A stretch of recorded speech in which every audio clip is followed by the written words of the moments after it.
대구 30도 등으로 중부지방은 어제보다 낮겠지만 남부지방은 30도 가까이 올라가는 곳이 있겠습니다. 11시 뉴스를 마칩니다. KBS.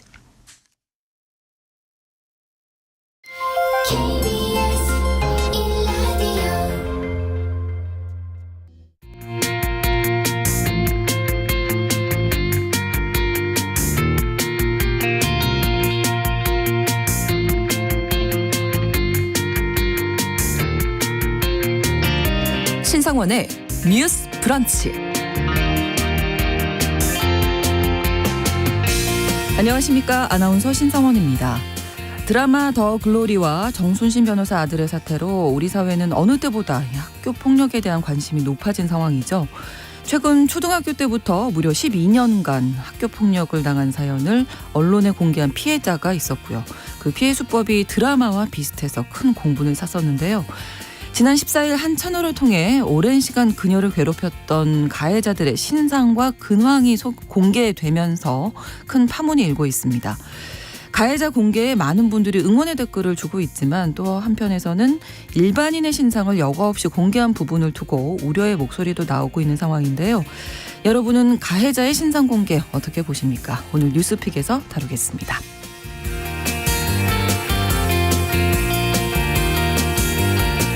영케어러라는 말 들어보셨습니까? 질병이나 장애를 가진 가족들을 돌보면서 생계를 책임지는 청년들을 일컫는 말인데요. 여기에는 어린 10대들도 포함되어 있습니다. 최근 서울시가 영케어러, 가족 돌봄 청년들에 대해서 실태조사를 했는데 이들 중 65%가 월소득 200만 원 미만으로 경제적 어려움을 겪고 있다고 답했습니다.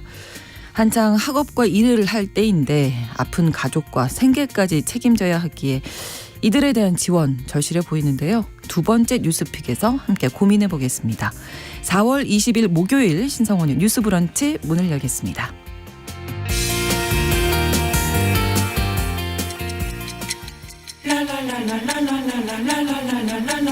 듣고 공감하고 진단합니다. 우리 사회를 바라보는 새로운 시선. 신성원의 뉴스 브런치 뉴스픽. 목요일의 뉴스픽 이슬기 기자, 조성실 시사평론가 두 분과 함께하겠습니다. 어서 오세요. 안녕하세요. 네, 안녕하십니까. 네, 첫 번째 뉴스픽 더 글로리 드라마를 통해서 많이들 아셨을 텐데 현실판으로 언론에 알려진 분이시죠. 이 피해자를 괴롭혔던 학교폭력 가해자들의 신상이 공개돼서 파문이 일고 있는데요. 일단은 이 피해자 표예림 씨가 학창 시절에 꽤 오랫동안 폭력을 당했더라고요. 요거부터 먼저 좀 짚어주실까요, 이슬기 기자님? 네, 표예림 씨는 이제 미용사로 일하시는 27세 여성인데요. 네. 지난달에 이제 한 공중파 방송과 그리고 외신 인터뷰를 통해서 학교 폭력 피해를 밝혔습니다. 말씀하신 것처럼 초등학교 때부터 고등학교 때까지 12년간 학교 폭력을 당했다고 말을 하고 있고요. 초등학교 6학년, 중고 6학년이니까 총 12년 학교 다니는 내내 그러네요. 학교 폭력을 당했다고 얘기를 하고 있고요. 내용을 보면 험담을 하거나 물건을 숨기기도 하고요. 변기통에 머리를 강제로 집어넣거나 발로 배를 차기까지 했다고 합니다.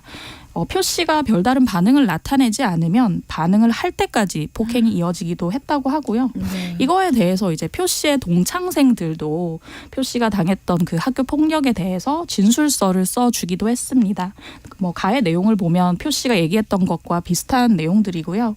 그 밖에도 신발에 몰래 압정을 넣거나 이유 없이 때리는 일이 다반사였다고 하고요. 네. 표 씨가 말하기로는 이제 가해자 중에 한 명은 너처럼 내성적인 애들은 다 때리고 다녔다라는 얘기를 듣기도 했다고 합니다.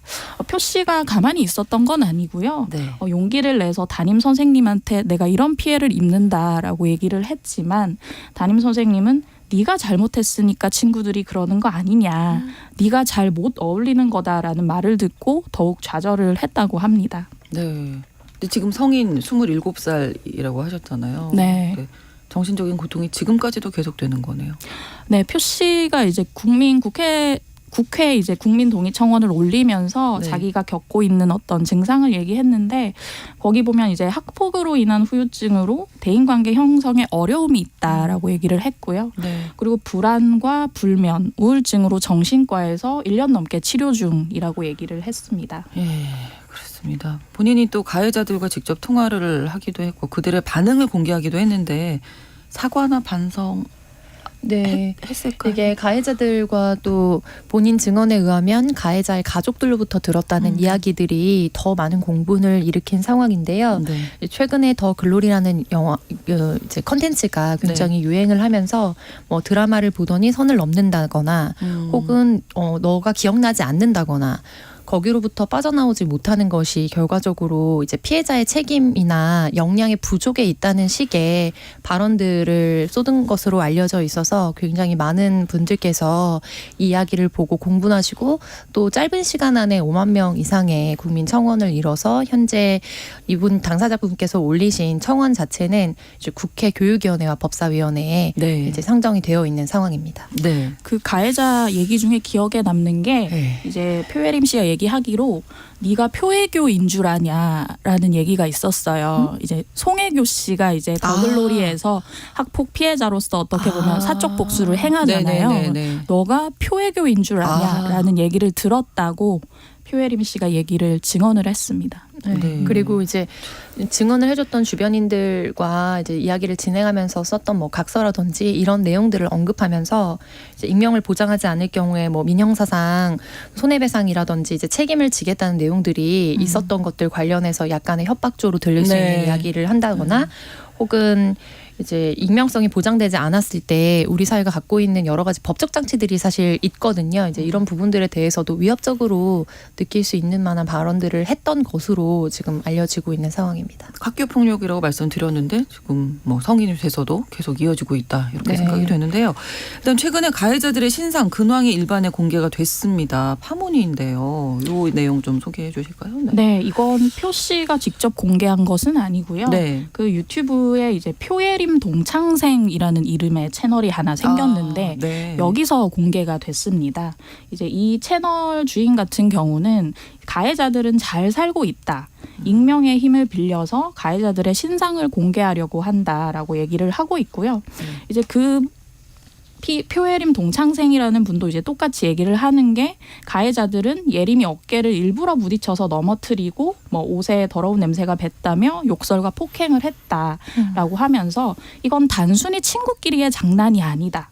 도를 넘는 폭력이다라는 얘기를 하고 있습니다. 네. 이어서 이제 가해자들의 학교 졸업 사진에 담긴 얼굴, 이름과 함께 근황까지 공개를 했는데요. 총 4명인데 각각을 보면 뭐 육군 군무원으로 일한다. 미용사로 일하고 있다. 남자친구와 행복하게 지낸다면서 근황 사진이 올라왔고 개명을 해서 새 삶을 살고 있는데 이제 개명한 이름까지도 같이 공개를 했습니다. 그렇군요. 이 영상의 파장이 커지는 것이 이제 가해자로 지목된 이 중에 미용사가 있었잖아요. 이 사람 같은 경우는 이 내용이 폭로가 되면서 직장에서 잘렸거든요. 그래서 그 해당 미용실, 프랜차이즈 미용실 같은 경우는 어제 입장문을 냈는데요. 네. 이제 학폭 사태로 지목된 직원은 사건을 인지한 뒤 우리가 바로 계약 해지 조치를 했다. 현재 매장에 출근하지 않는다면서 이것과 별개로 브랜드 이미지 실추를 심각하게 생각하고 있다고 하며 해당 직원에게 별도의 법적 조치를 진행할 것이다라고까지 얘기를 했습니다. 네. 이 미용실 같은 경우는 지금 이제 별점 테러가 계속 이어지고 있고요. 그렇군요. 또한 그 가해자로 지목된 사람 중에 육군 군무원이 있잖아요. 네. 이 경우는 이제 시민들이 세금으로 월급 받는 것을 용납할 수 없다고 하면서 육군 차원의 대응과 조치도 요구하고 있는 상황입니다. 네. 일단 저희 청취자 여러분들이 이 신상 공개에 대해서 이런 의견 보내주고 계시거든요. 9166번으로 5794번 또 신다경님 외에 또 많은 분들이 학폭 가해자 신상 공개 정당하다고 생각합니다. 학교 폭력하면 이렇게 된다는 걸 좀 보여줄 필요가 있다. 이런 의견들을 좀 주고 계시고요. 청취자 여은영님께서는 피해자의 고통을 생각하면 뭐 가해자의 신상 공개가 무슨 문제인가요? 어떻게 보면 아까 말씀하신 그 사적 복수로 또 뭐 문제가 될 수도 있겠지만 두 분 어떻게 보세요? 이 일반인의 신상 공개? 네, 저는 지금 이 사안에서 많이 뉴스로 소비되고 있는 부분이 네. 이제 가해자의 신상이 공개됐다. 네. 그리고 기존의 특정 프로그램에 나와서 많은 분들에게 같이 이제 공감을 불러일으키고 공분을 자아냈던 당사자다라면서 실명과 이 두 가지가 가장 많이 이제 언론에 노출이 되고 있거든요. 그렇죠. 그런데 사실관계를 이제 짚어보면은 방금 기자님께서 상술해 주신 것처럼 이제 이 피해자 당사자가 직접적으로 가해자들의 신상을 완전히 전면 공개한 상황은 아니거든요.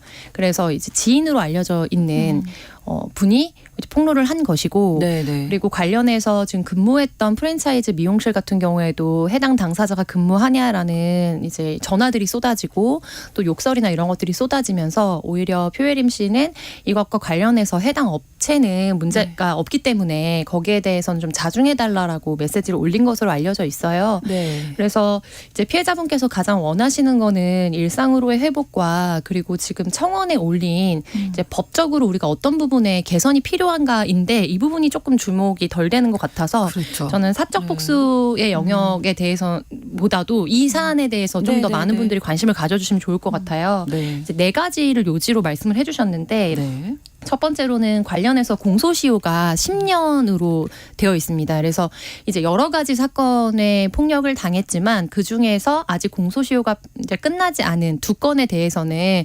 본인이 이제 고소를 했고 진행 중이다. 그런데 그게 5월하고 7월이었던 것 같아요. 그 정도의 공소시효가 만료가 되기 때문에 네. 이제 학교폭력 당사자들은 아무래도 어린 시절에 피해를 당하고 그리고 아무리 부모의 지원이 있다고 하더라도 이제 그런 아동 청소년의 특성상 즉각적으로 거기에 대응하거나 도움을 요청하기가 쉽지 않기 때문에 이 사안에 있어서 공소시효를 좀 폐지하거나 연장해달라라는 것이 첫 번째 요구였습니다. 네. 그래서 실사례로 성폭력 특별법이나 이런 거에 근거해서 몇 년 전에 장애인이라든지 아동 청소년에 대해서 성폭력을 저질렀을 때 네.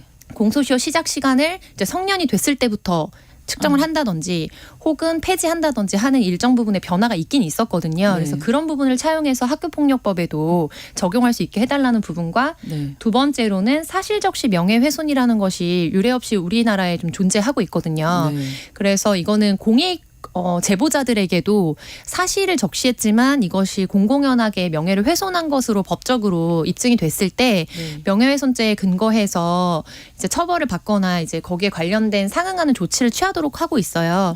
그래서 이런 부분을 폐지해달라. 네. 그리고 세 번째로 무죄 추정 원칙에 근거해서 아무래도 가해자를 보호하는 듯한 느낌으로 많은 보도나 이제 사건의 진행이 되기 때문에 피해자 중심주의로 진행을 해달라. 네. 그리고 직접 증거는 시간이 지나면 소실되고 거의 남아있지 않으므로 간접 증거가 학교 폭력에 있어서 조금 더 유력한 이제 입증 효과를 가질 수 있도록 법적인 변화를 만들어 달라는 부분. 네. 네. 그리고 네 번째로는 촉법소년 관련된 거를 폐지해달라는 요청이었습니다. 아.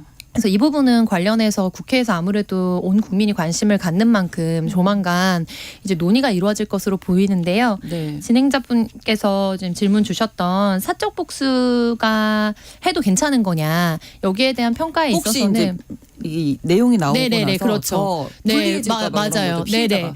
그래서 지금 법적으로 봤을 때는 사실 훨씬 더 이 부분에 있어서 법적으로 더 많은 문제와 심리적인 이제 소진이 될 만한 사항들이 발생할 수 있는 여지가 크기 때문에 이제 어제 오늘 보도들도 보시면 오히려 보도를 하는 이제 언론인들이 네. 이분한테 피해가 가지 않을까 좀 조심스럽다라는 발언들도 덧붙이는 경우들이 많이 있었거든요. 네.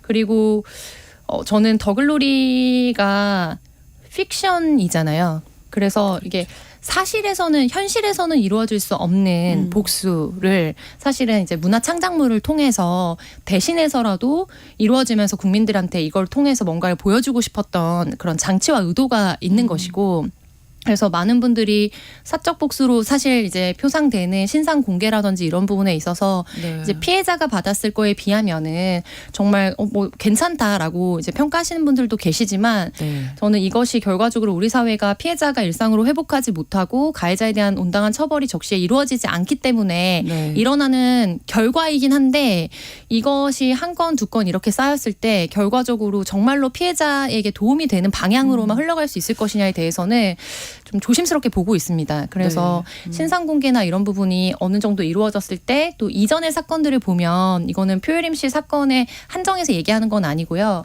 그러니까 이런 공문들이 팍 쏟아져 나오는 때 온라인상을 통해서 피해 당사자가 원하는 수준을 넘어선 네. 이제 막 추적, 신상 공개, 네. 신상 노출들이 되면서 추후에 그것이 오히려 또 어떤 부분에서는 또 다른 문제를 발생시키는 경우들도 있었고 그런 면에서 이런 방향으로 가는 것이 옳지 않다라고 오히려 브레이크를 강하게 거는 촉매가 되기도 했거든요. 네, 네. 그래서 이 부분에 있어서는 좀 신중한 접근이 필요하지 않나라고 보고 있습니다. 네, 그 지금 효 씨가 표혜림 씨가 학폭 공소시효 폐지해달라 또 사실적시 명예훼손 이 사실적시 명예훼손에 대해서 좀 더 보충 설명해 주실까요? 그러니까 네. 폭로한 사람이 더 이제 처벌을 받을 수 네, 있다. 사실 실질적으로 사실에 입증했다 하더라도 네. 공공연하게 상대의 명예를 훼손했을 경우에 관련된 근거 법 조항에 이제 네. 요건을 충족하게 되면은 그것을 폭로한 당사자가 관련해서 벌금 또는 관련된 처벌을 받도록 되어 있는 법 조항이 있습니다. 그래서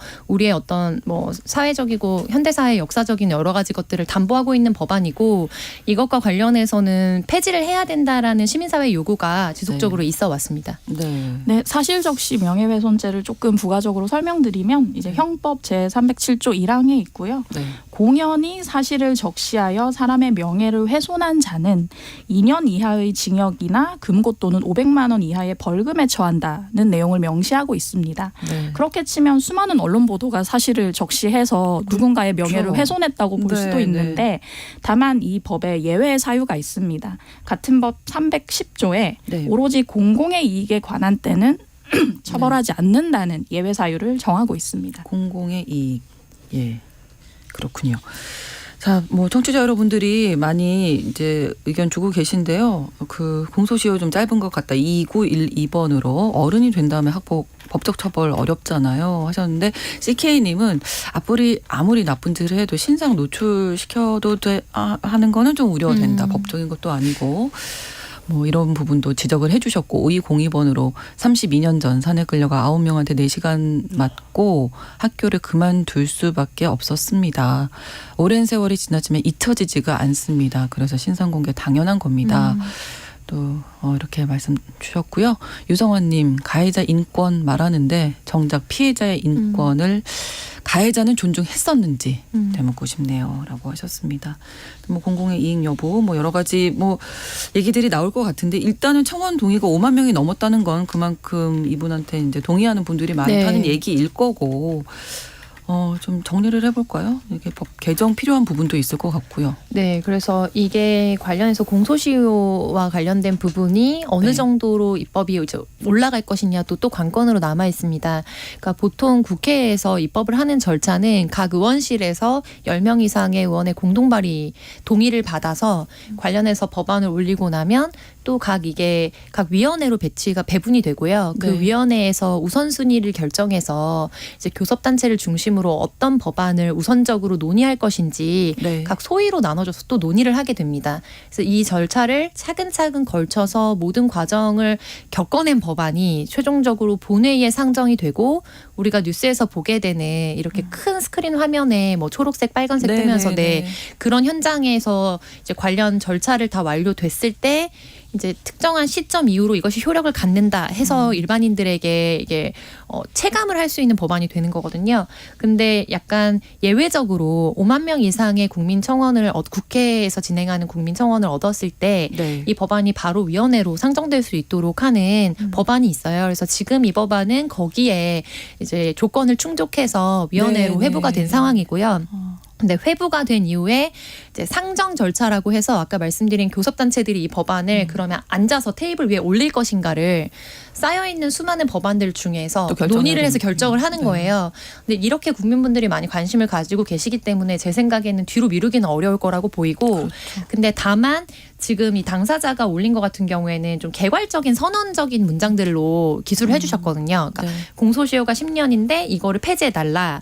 그리고 사실적시 명예훼손을 폐지해달라. 이렇게 올려주셨는데 보통은 법안들이 올라왔을 때 약간 성안이 되어 있는 상태에서 올라옵니다. 그러니까 공소시효가 어떤 법안에 관련해서 뭐 예를 들면은 10년인데 20년으로 늘릴 것인지 아니면 구체적으로 폐지를 할 것인지 예. 아니면 정말 이 성폭력특별법과 관련된 사례처럼 네. 이제 멈추었다가 성년자가 됐을 때부터 공소시효가 한다든지. 시작하도록 할 것인지 그래서 이렇게 세부적으로 어떤 안건을 놓고 논의를 할 것인지 과정이 좀 많이 남아 있어요. 그렇군요. 네, 그래서 이게 법문으로 나오기 위해서는 이제 이걸 어떻게 성원할 것인데 우려가 되는 거는 아까 신상 공개나 이런 이야기를 하셨고 어떤 부분에서는 너무 우리의 사법 체계가 작동하지 않기 때문에 그거라도 피해자에게 도움이 되지 않느냐라고 네. 저도 생각하는 부분이 있습니다.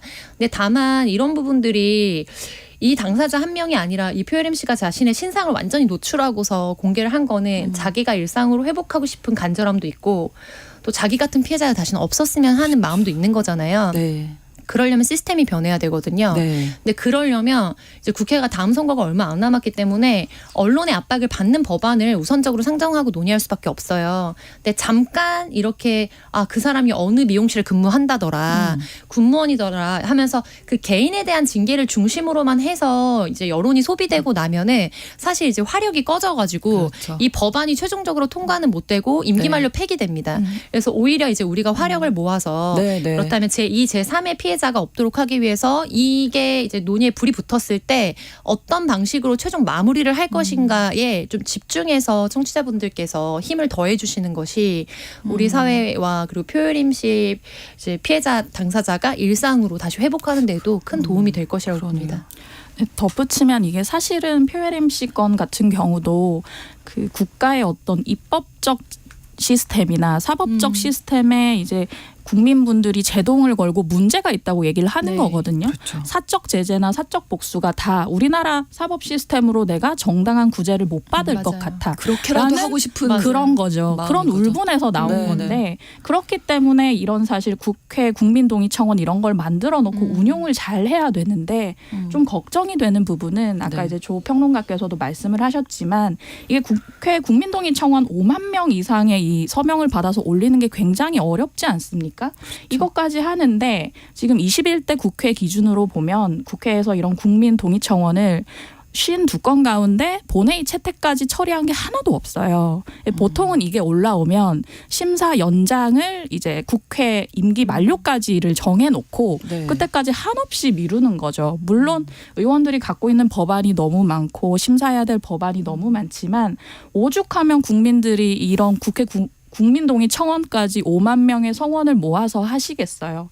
물론 이제 표혜림 씨가 하나하나 얘기한 그 4가지 부분에 대해서는 뭐 사람 따라 어떤 사람은 학폭 공소시효가 폐지되는 건 뭐 무리가 있다고 할 수도 있고 네. 뭐 조목조목 따지면 각자 강론이 있을 수 있지만 이 사안의 좀 중요성을 알고 네. 국회의원들이 이런 표현은 좀 그렇지만 좀 달려들었으면 좋겠다. 그러기까지 시민분들도 계속해서 관심을 좀 경주해 주셨으면 좋겠다라는 네. 생각이 듭니다. 어디선가 또 피해를 받고 있을 우리 학생들이 있을 수 있기 때문에 정말 시급하게 좀 해결이 됐으면 좋겠다. 법적으로요. 시스템이 마련이 돼야 할 문제인데 3763번으로 지금까지 행해진 학폭도 문제지만 지금 어린 아이들에게 앞으로 친구들끼리 학교 폭력하면 안 된다고 교육적으로 좀 배울 수 있는 그런 계기도 됐으면 좋겠다고 또 지적을 해 주셨습니다. 여기까지 이 얘기 마무리하고요. 다음 뉴스픽 넘어가 보겠습니다. 두 번째 뉴스픽은 어린 나이에 아픈 가족을 돌보는 영케어러에 대한 이야기도 해볼 텐데요. 일종의 예전에 저희가 뭐 청년 가정, 소년 소녀 가정 뭐 이런 얘기들 많이 했었는데 서울시에서 관련 실태 조사를 했네요. 이 내용 잠깐 듣고 일부 마치도록 하겠습니다. 예. 네, 보통 소년 소녀 가장이라 그러면 어떤 돌봄을 받아야 되는 주체로 그렇죠. 보이는데 이제 영케어러라는 개념은 그것과 반대로 어린데 돌봄을 하고 있는 있어요. 주체라는 네. 겁니다. 그래서 서울시 조례 같은 경우는 뭐 장애나 정신질병, 신체질병을 가진 가족을 돌보는 14세에서 34세 청년을 가족 돌봄 청년이라고 하거든요. 네. 이에 대해서 서울시가 작년 12월부터 지난달 3월까지 서울에 거주하는 이제 14세에서 34세 청년과 청소년 한 3천여 명을 대상으로 실태 조사를 진행을 했습니다. 네. 당연히 처음 있는 일이었고요. 이제 조사 방법은 뭐 서울시내 종합병원이나 동주민센터, 네. 뭐 학교나 청년활동지원센터 같은 대상자가 있을 만한 곳에 조사원이 직접 가거나 네. 뭐 소셜 미디어 등을 통해서 진행을 했고요. 이렇게 조사를 해 보니까 내가 돌보는 대상이 있거나 생계 부담을 지고 있다고 얘기한 청년이 총 900명이 나왔습니다. 예. 자, 영케어러라는 말 처음 들어봤다고 4928번으로 돌봄 문제에 대해서 사회적인 관심이 더 필요한 것 같다 하셨는데 저희가 1부 여기에서 잠깐 마치고 2부에서 뉴스픽 다시 가족 돌봄 청년에 대한 이야기 나눠보겠습니다. 11시 30분부터 일부 지역에서는 해당 지역 방송 보내드리겠습니다.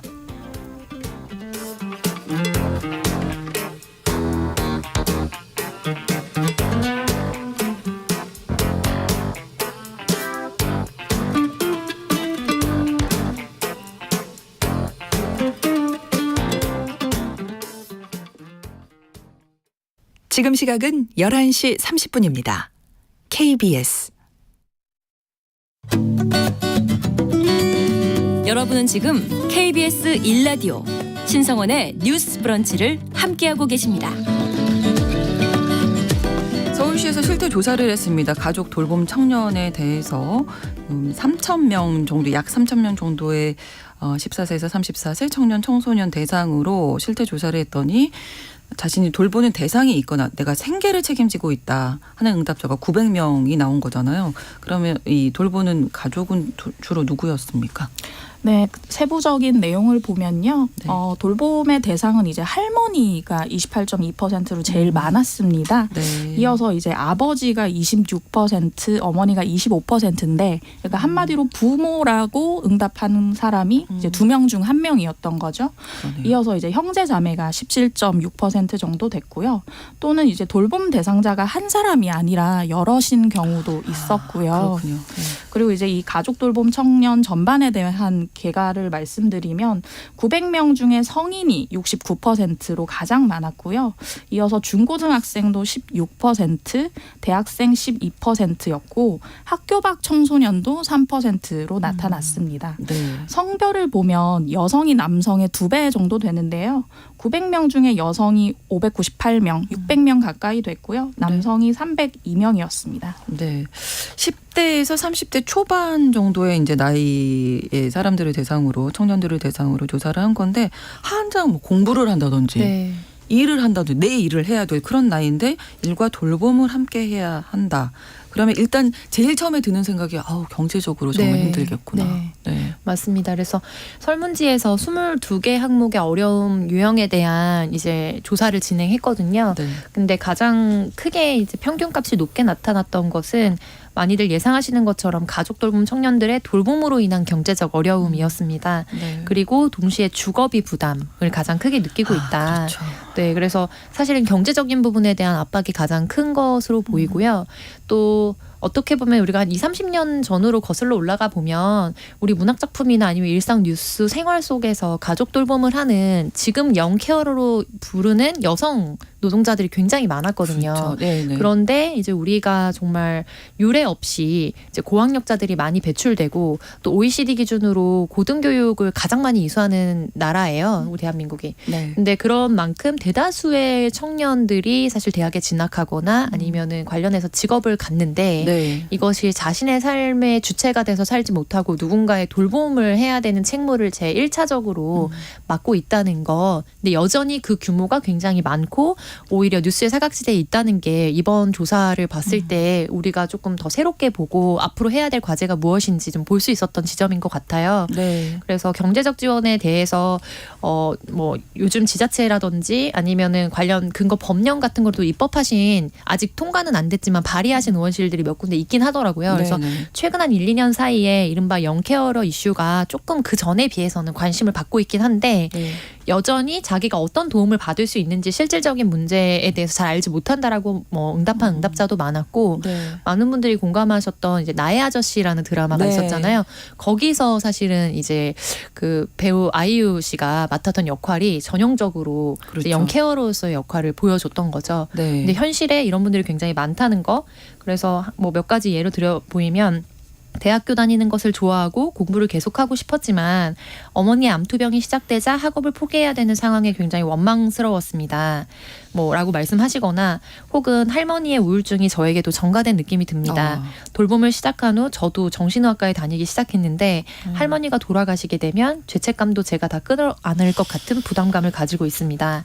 네, 그래서 이런 여러 가지 각자의 입장에서 또 느끼게 되는 어떤 고통, 이것이 경제적인 거, 정신적인 거, 그리고 사회적 고립 이런 다방면의 어려움을 겪고 있는 것으로 보입니다. 그때 돌봄이라는 게 참 쉽지 않은 일이잖아요. 아픈 분을 돌보는 건데 그러다 보면 대부분의 시간을 옆에서 아마 같이 있어야 하는 경우가 더 많을 거고요. 네. 그러다 보니까 뭐 일도 학업도 할 수가 없는 상황인데 자기 시간이 사람이 내 시간이 좀 있어야 사는 거잖아요. 그렇죠. 그건 맞아요. 뭐 생각도 못하는 그런 부분일 것 같습니다. 그들의 좀 어려운 현실이라고 할 거 좀 더 말씀 구체적으로 이슬기 기자가 말씀해 주시면요. 네, 뭐 이번 실태 조사에서 이제 증언을 하신 영케어러 이제 가족 돌봄 청년들이 있는데요. 네. 아까 이제 조평론가가 말씀하신 거랑 좀 비슷한 부분인데 뭐 김모 씨라는 분은 학업을 포기하든지 돌봄을 포기하든지 해야 하는데 뭐 경제적인 것도 있고 시간상의 문제도 있고 네. 그랬었는데 도저히 돌봄을 포기할 수는 없으니까 왜냐하면 내가 돌보지 않으면 네, 돌볼 네. 분이 없으니까 결국 장기 휴학을 선택을 했다고 합니다. 그래서 휴학을 해서 아등바등 돈 벌면서 돌봄을 하고 있는데 또래 동기들은 이미 실습 과정을 마치고 전문 과정으로 넘어갔다. 사실은 더 큰 돈을 벌 수 있는 길이 점점 더 요원해지는 상황으로 가는 것이고요. 그리고 이제 언론 인터뷰에서 나온 내용을 보면 의료기관에서 이제 비정규직 연구직으로 일하는 30세 여성분이신데 간병과 학업 또 일을 병행을 하려다 보니 하루 온종일 쫓기는 것 같은 삶이다라고 그렇죠. 얘기를 하십니다. 근무 시간만 주 40시간인데 예. 어머님이 이제 중증 지체 장애인이라고 하셔요. 이분을 돌보고 남는 개인 시간은 일주일에 단 하루 10시간 30분 정도라고 얘기를 하셨고요. 그래서 이분도 정말 믿고 맡길 수 있는 돌봄 인력이 필요하다라고 얘기를 했고요. 그리고 저는 좀 이게 추산이긴 하지만 통계적인 부분을 말씀드리고 싶은데 아직 이 전국 단위의 실태 조사는 나오진 않았거든요. 네. 이제 지난해 보건복지부가 시행하겠다 했는데 아직 결과는 나오지 않았고, 근데 이제 해외 사례를 비추어서 한국의 이제 통계를 추산해 봤더니 보통은 청소년 인구의 5 내지 8%를 영케어러로 본다고 해요. 그렇게 치면 한국에는 한 18만 명에서 많게는 30만 명 정도가 가족 돌봄 청년이라는 거고요. 네. 근데 이제 해외 연구 보면 이분들은 확실히 학교 결석률이 훨씬 높다고 합니다. 그래서 캐나다의 영케어러 학교 결석률을 봤더니 10.8%다. 열흘 중에 하루는 학교를 못 간다는 거고요. 네. 그리고 이제 그 영국의 가족 돌봄 청년들을 봤더니 반수 이상이 가족 돌봄으로 학업을 끝내 못 마칠 거라는 두려움을 안고 있다는 얘기도 했습니다. 네. 서울시에서 아무튼 이번에 이렇게 조사를 한 이유가 있을 텐데요. 가족 돌봄 청년들을 위한 정책이 좀 마련이 돼야 할 텐데 1938번으로 실태조사 3,000명에게만 했지만 말씀하신 대로 훨씬 더 많은 어려운 학생들이 있을 것 같다. 이렇게 의견 남겨주셨고요. 5019번으로 이들이 꿈을 장래 희망을 바꿀 수 있을까요? 우리가 정책을 마련해서 꿈꿀 수 있게 해줘야죠. 2011번으로 중학생, 고등학생은 사실 돌봄을 받아야 하는데 가족 돌보는 부담이 얼마나 클까요? 정말 안타깝습니다 하셨고 4128번으로 그 드라마 나의 아저씨에서 아이유 역할 그 모습을 봤을 때도 청춘이 탈출구 없는 모습에 참 슬펐는데 복지 사각지대에 대한 관심이 절실합니다 하셨습니다. 정책적인 부분 두 분 좀 말씀 듣고 오늘 마무리하겠습니다. 네, 서울시를 비롯해서 약간 소수긴 하지만 몇몇 지자체에서 영케어러를 적극적으로 발굴하고 지원하려는 사업을 하는 건 굉장히 고무적으로 보입니다. 네, 다만 이게 지원 사업의 형태로는 굉장히 한계가 명확하거든요. 그렇죠. 네. 그래서 더 구조적으로 나가자면 이제 지체장애가 있는 가족 구성원을 수십 년간 돌보다가 자녀 살해 후 극단적 선택을 하시는 경우들도 있고 네. 그런데 이제 결국에 미수에 그쳐서 법정에 서게 되는 경우들도 있거든요. 그런데 그 경우에 이제 동기를 보게 되면 본인은 부모기 때문에 이 부분에 대해서 책임을 졌지만 자기보다 더 오래 살게 될 장애인 자녀로 인해서 다른 네. 자녀 다른 자녀가 그 짐을 안고 가야 된다는 것에 대한 엄청난 압박감과 부담을 느끼셔서 본인이 그런 극단적인 선택을 하는 경우들이 있어요. 굉장히 네. 비극적이죠.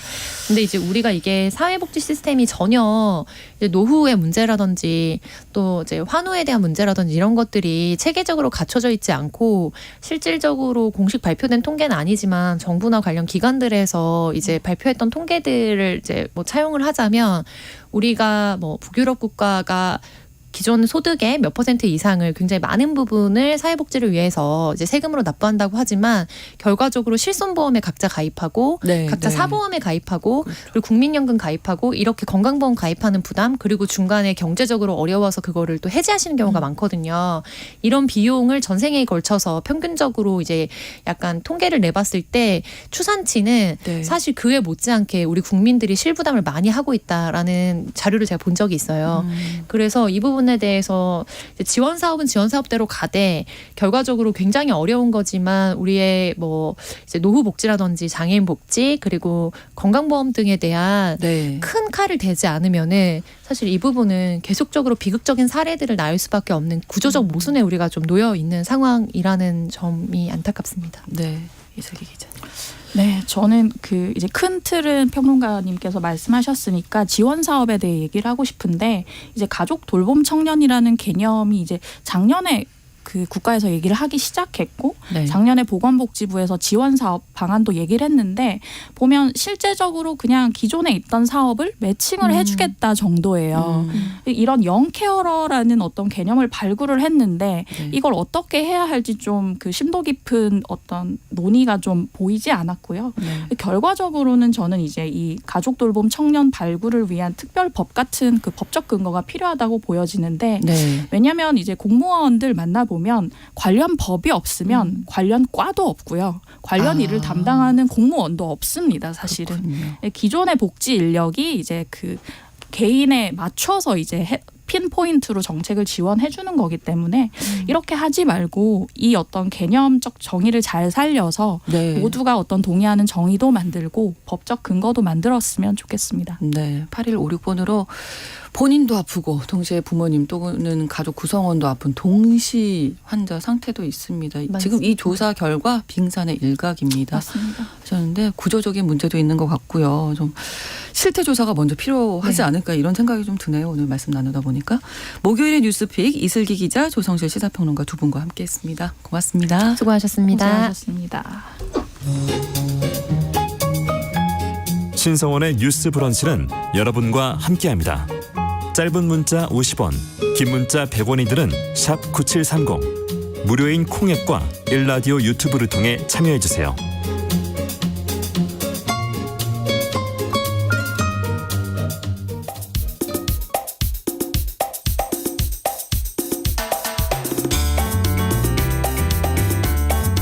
청년들의 시각으로 우리 사회를 진단합니다. 뉴스 브런치 MG 데스크. 지금 이 시대를 살아가는 청년 여성들은 우리 사회를 어떻게 바라보고 평가할까요?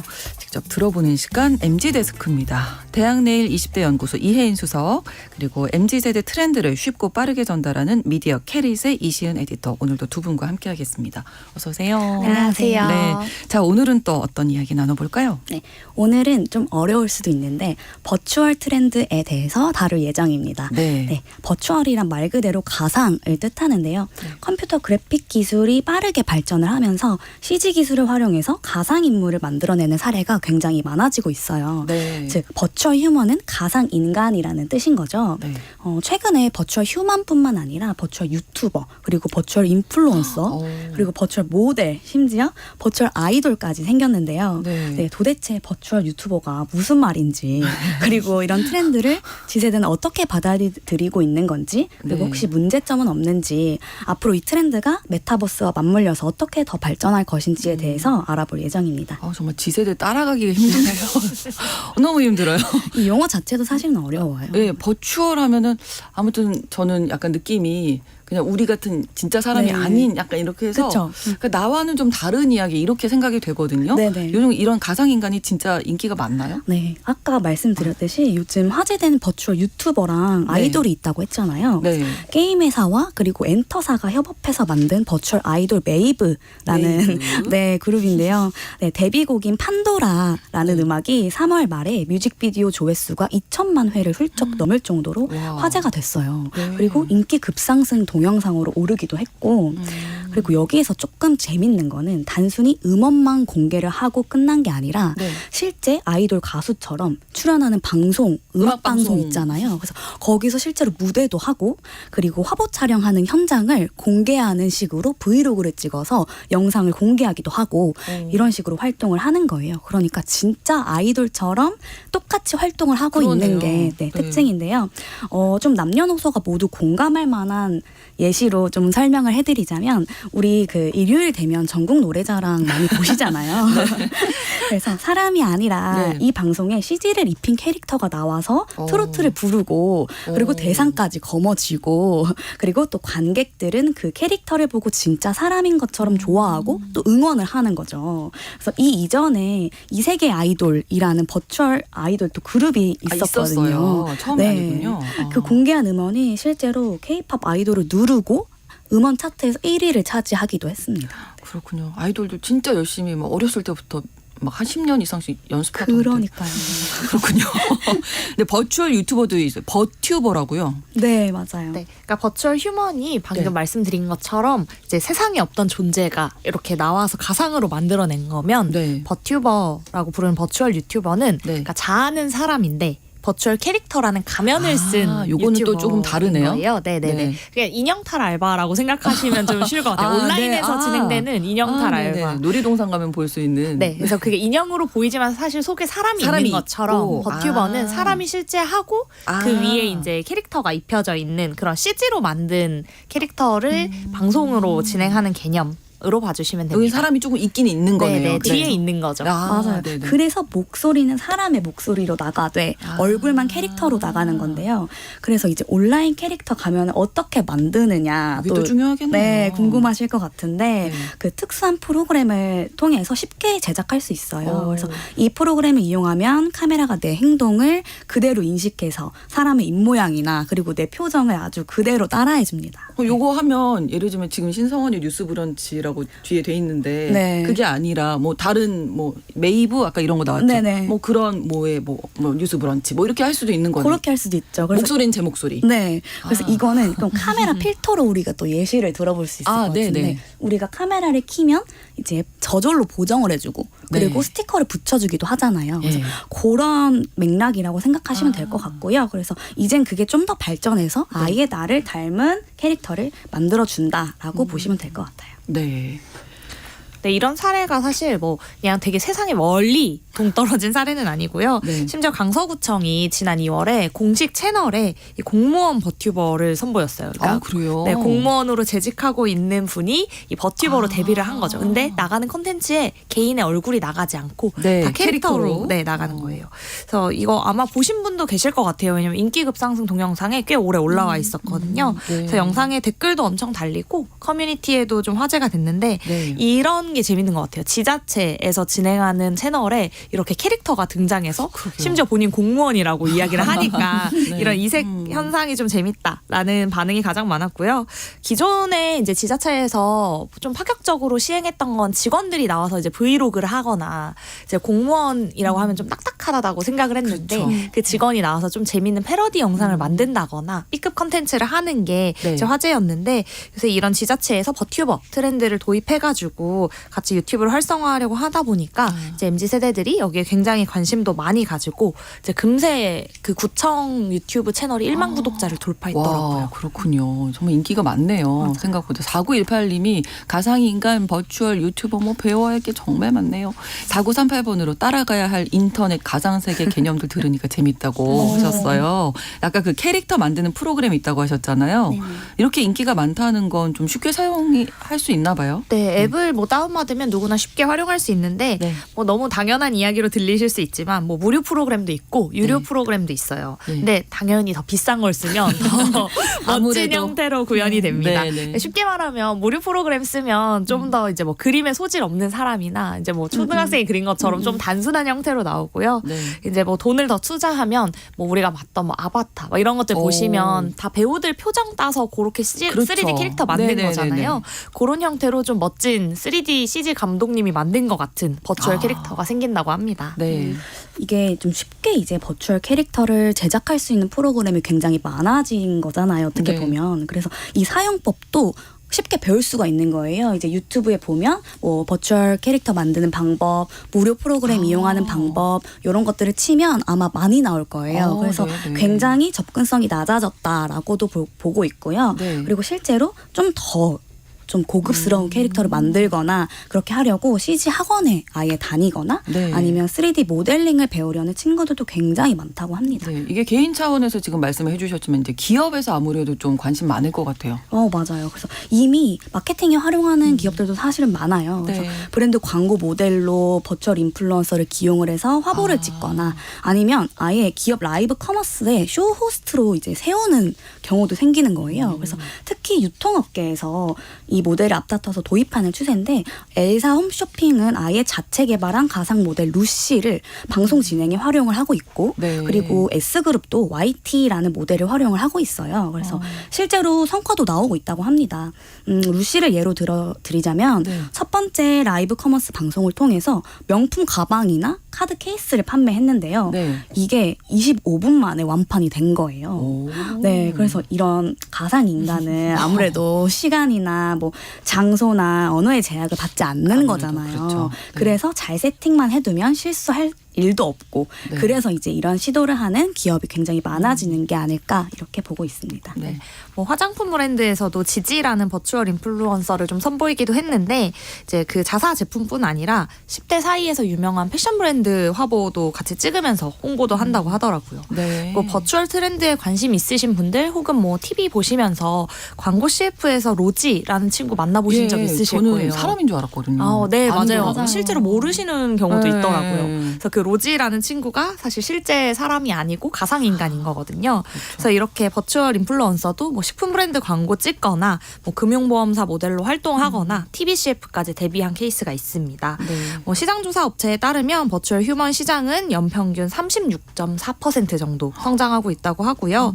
2030년까지 무려 5,275억 8천만 달러, 그러니까 한국 돈으로 바꾸면 700조 원 엄청나요. 정도까지 성장할 전망이라고 합니다. 감이 안 오는 숫자예요. 그러니까요. 700조 원.